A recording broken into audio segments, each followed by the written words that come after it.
आज के लेख हैं नोटबंदी पर निर्णय। सुप्रीम कोर्ट की ओर से नोटबंदी के फैसले को वैध करार दिया जाना केंद्र सरकार के लिए एक बड़ी जीत जैसा है। सुप्रीम कोर्ट को मूलतः नोटबंदी के लिए अपनाई गई प्रक्रिया पर विचार करना था। उसने यह पाया कि इस फैसले के पहले केंद्र सरकार ने रिजर्व बैंक से व्यापक विचार विमर्श किया था और इस कारण यह नहीं कहा जा सकता कि संबंधित प्रक्रिया में कोई खामी थी।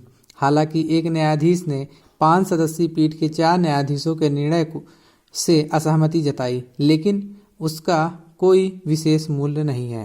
इसलिए और नहीं क्योंकि एक तो बहुमत का निर्णय ही मायने रखता है और दूसरे नोटबंदी जैसे फैसले कानून बनाकर नहीं किए जा सकते।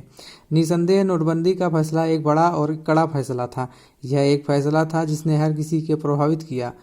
सुप्रीम कोर्ट ने यह सही कहा कि किसी फैसले को केवल इसलिए गलत नहीं ठहराया जा सकता क्योंकि वह सरकार ने लिया है।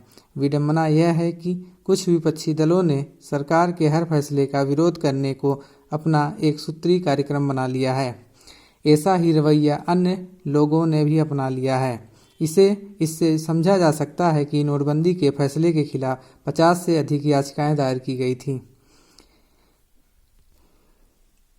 इसमें संदेह है कि नोटबंदी पर सुप्रीम कोर्ट के निर्णय के बाद सरकार के हर फैसले का अंध विरोध करने और सुप्रीम कोर्ट का दरवाजा खटखटाने वाले हतोत्साहित होंगे, लेकिन इसकी अनदेखी नहीं की जा सकती। सुप्रीम कोर्ट के इस निर्णय का एक सीमित और वह भी एकादमिक महत्व ही है।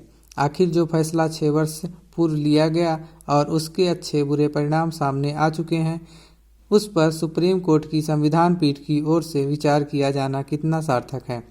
नोटबंदी पर सुप्रीम कोर्ट के निर्णय के बाद विपक्ष का निहत्था होना स्वाभाविक है। इसके बाद भी वह नोटबंदी के असर की अपनी तरफ व्याख्या करता रहेगा। इसके साथ ही यह बहस भी चलती रहेगी कि नोटबंदी के जो उद्देश्य थे वे कितने पूरे और कितने सही नहीं। इस प्रश्न पर सरकार को भी चिंतन मनन करना होगा, क्योंकि जिस उद्देश्यों को लेकर 500 से अधिक और 1000 रुपये के नोट का चलन से बाहर करने का फैसला लिया गया,